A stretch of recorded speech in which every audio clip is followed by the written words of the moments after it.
नमस्कार। Bharati Vidyapeeth institute of management and research में आज पूजा सहगल को बुलाया गया और उसका सम्मान किया गया। नारी शक्ति के ऊपर पूजा सहगल ने बहुत अच्छा बोला, साथ ही साथ एक अच्छी कविता बोली जिससे जितने भी स्टूडेंट्स थे उनका कॉन्फिडेंस बढ़ा। और साथ ही साथ हमने जब सवाल पूछे नारी शक्तिकरण के ऊपर, रेप के ऊपर, तेजाब के ऊपर, तो पूजा सहगल ने उसका भी बहुत अच्छी तरह से जवाब दिया। देखिए ये रिपोर्ट। ऑलराइट, तो ये कुछ पंक्तियां हैं जो मैं आप सबको यहाँ पे डेडिकेट करना चाहती हूँ। इनफैक्ट सारी नारी शक्ति को डेडिकेट करना चाहती हूँ। मेरे लेफ्ट पे प्रिंसिपल मैम है और आपकी बहुत ही एफिशिएंट टीचर्स हैं जो अपने अपने स्फीयर में बहुत कामयाब हैं, अपने घर को, अपने परिवार को, अपने प्रोफेशन को बखूबी से बैलेंस कर रही हैं।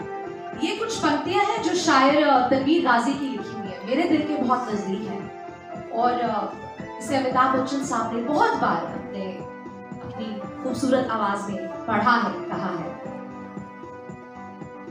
तू खुद की खोज में निकल, तू किस लिए हताश है, तू चल तेरे वजूद की खुद समय को भी तलाश है, तू चल तेरे वजूद की खुद समय को भी तलाश है।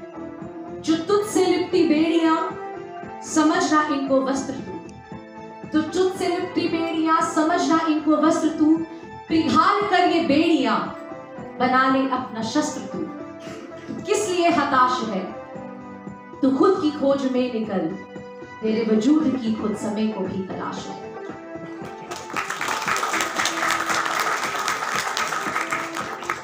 चरित्र जब पवित्र है तो क्यों है ये दशा तेरी, ये पापियों को हक नहीं कि ले वो परीक्षा तेरी, तू खुद की खोज में निकल, तू किस लिए हताश है। जला के कर भस्म से जो क्रूरता का जाल है, जला कर भस्म से जो क्रूरता का जाल है, तू आरती की लौ नहीं, तू क्रोध की मशाल है, तू खुद की खोज में निकल, तू किस लिए हताश है, तू चल तेरे वजूद की खुद समय को भी तलाश है।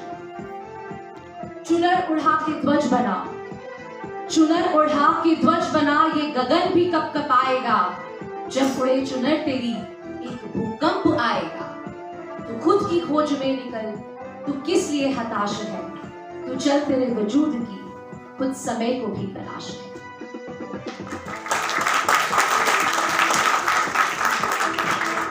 मैं हूं तनु शर्मा दिल्ली से। आज हमारे साथ में पूजा सहगल जी। मैम, पूजा सहगल, जिस तरह से यहाँ पर आपका सम्मान हुआ, जिस तरह से स्टूडेंट्सों ने किया, कैसा लग रहा है? पहले मैडम यहाँ के स्टूडेंटों के बीच में मैंने अपने एड्रेसिंग में कहा भी कि मुझे बहुत अच्छा लगा यहाँ के, और ये एक बहुत बढ़िया प्लेटफॉर्म था जहाँ आज के युवा शक्ति के साथ आने वाली जो हमारी जनरेशन है जो कामों को संभालेंगी, एंड जितनी भी महिला शक्ति हमारे यहाँ बैठी थी उन सबके साथ बात करके उनके रूबरू होकर अपने विचार रखने का मौका मिला। उनकी कुछ ऐसी बातें सुनकर उनको जवाब देने का मौका भी मिला जो आने वाले समय में मुझे उम्मीद है कि बहुत उन्हें उससे मदद मिलेगी। तो एक बहुत अच्छा प्लेटफॉर्म था। मैं पूरी स्कूल विद्यापीठ फैकल्टी का धन्यवाद करती हूँ, प्रिंसिपल मैडम का धन्यवाद करती हूँ जिन्होंने ये मौका मुझे दिया। मैडम, मेरा दूसरा सवाल है, आपने सारा कुछ बता दिया। महिलाओं के साथ जो आजकल हो रहा है दिल्ली में क्राइम, अगर मैं सीधे बात कर रहा हूँ रेप के ऊपर, बेटी बचाओ बेटी पढ़ाओ, इसको मैंने हमेशा साइड पे रखा। क्यों? क्योंकि सिर्फ एक नाम हो गया है। ज़्यादातर देखा है कि बेटियाँ अगर निकलती है ना, अरे उसने छोटे कपड़े पहने तो उसके साथ क्या क्या व्यवहार होता है। 19 साल की लड़की नहीं होगी, 17 साल की लड़की के ऊपर तेजाब गिर दिया था द्वारका साइड्स में। इसके ऊपर आप क्या कहेंगे? जिस तरह से मानसिकता आज लड़कियों के ऊपर, ये पूरे महिला नाम हो गया है। और सबसे बड़ी छोटी सी चीज़ है, 8 मार्च को वुमेन डे क्या आता है, सब सोशल मीडिया में पोस्ट ऐसे लगाते थे, हम सम्मान करेंगे, हम सम्मान करेंगे। इसके ऊपर आप क्या कहना चाहेंगे? 2 शब्द।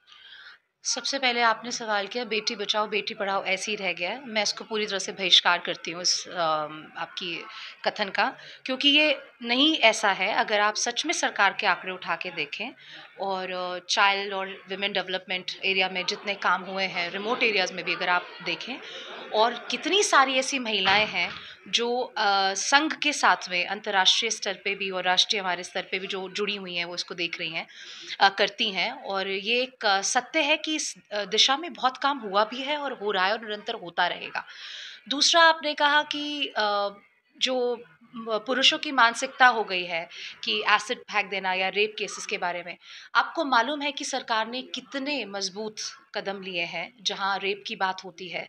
बहुत कम समय में अब रेप के केसेस जो है वो निपटते हैं, जहां पहले उनको कई साल लग जाते थे। और मानसिकता की अगर बात करें तरुण जी, तो ये मानसिकता आती कहाँ से है? सरकार इस मानसिकता के लिए जिम्मेवार नहीं है।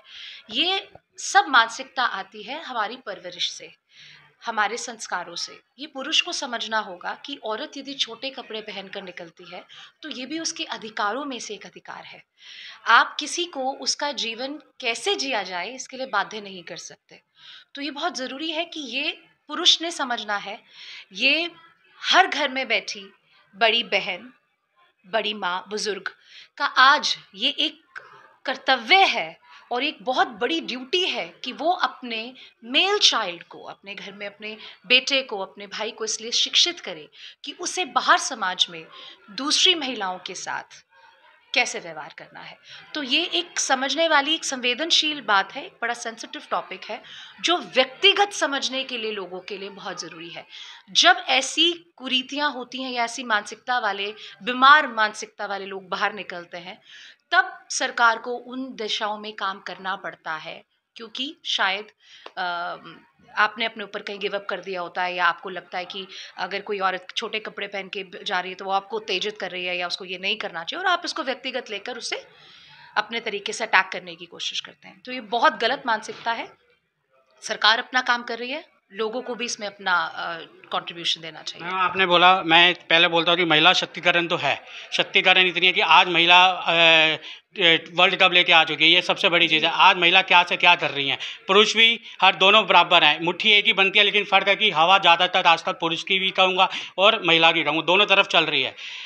लास्ट जो टॉपिक है सबसे बड़ा चीज़ है मैडम कि दिल्ली में जिस तरह से हालत बुरे हो रहे हैं कि रात को निकलना, जब भी ऑफिस से आते हैं तो एक डर सा है। आपने कहा रेपिस्ट के ऊपर, कोर्ट के ऊपर है। मैं कहूँगा मैडम कोर्ट के ऊपर तो जब रेपिस्ट का केस आता है, निर्भया का केस कितने साल चला हर एक को पता है। जब तक हमारा कानून पूरा पक्का नहीं होएगा, जब तक ये कुछ नहीं हो सकता। जब तक कानून है, कानून के ऊपर आप क्या कहेंगे? सिर्फ लास्ट के ये शब्द है। जब आप कह रहे हैं कि निर्भया कांड के बाद बहुत वक्त लगा, वो ही एक ऐसा था जिसके बाद सरकार बहुत तेज़ी से जागी, क्योंकि क्रूरता की चरम सीमा का उदाहरण था। और उसके बाद सरकार को और लोगों को जिस तरीके का लोगों में आक्रोश था, उसे समझते हुए सरकार ने बहुत मजबूती से उस दिशा में फैसले लिए। तब जाकर हम एक आज परिवर्तन की दिशा में, या एक परिवर्तन अच्छा हुआ है यहाँ पे। और आपने अगला सवाल क्या पूछा? मैम जिस तरह से कानून लगातार निर्भया के बाद में केस इतना नहीं हो पा रहा जितना होना चाहिए। नहीं, आप इसको स्टडी करें तरुण जी। अगर आप ये देखें कि हमारी जो सुप्रीम कोर्ट लॉयर है मीनाक्षी लेखी जी, वो महिलाओं के लिए बहुत काम करती हैं, और जब भी इस तरीके के कोई केसेस सामने आते हैं वो मेक श्योर करती हैं कि वो कोर्ट में अपनी आवाज़ उठाएं। तो हमारा देश बहुत बड़ा है, लगभग 140 करोड़ की आबादी के आसपास हम पहुंच गए हैं, और इसमें बहुत सारी चीज़ें जो है सरकार ने बेहतरीन करने की कोशिश की है, बेहतर हुई हैं।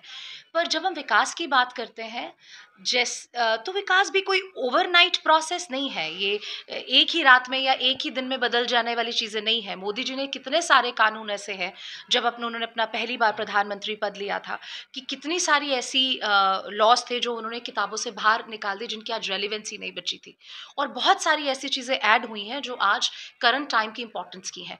सो सरकार में, कानून में, संविधान में भी लगातार बदलाव हुए हैं, और जो आगे भी ज़रूरी होंगे, मुझे लगता है कि हमारे सुपीरियर्स उसको ज़रूर लेंगे। धन्यवाद। तो ये हमारे साथ पूजा सहगल की। मैं एक ही शब्द बोलूँगा छोटा सा, जब कोई क्राइम होता है तो पुलिस के पास जाते हैं तो पहले तो 10 बार फाइल बनती नहीं बनती है। जब तक ये आवाज़ नहीं उठती तब जाके आगे जाके ये फाइल बनती है, फिर आगे जाती है। तो यही है, जब तक मानसिकता हमारी बदलेगी नहीं। कहते हैं घर से शुरुआत होती है, मैं कहता हूँ घर से नहीं, बाहर समाज से शुरुआत होती है। कोई घर से संस्कार तो मिल ही जाते हैं, लेकिन बाहर ऐसे ऐसे राजनीति वाले भी हैं जिनका क्राइम पे, रेप के ऊपर भी है। ये भी एक बहुत से सवाल हैं।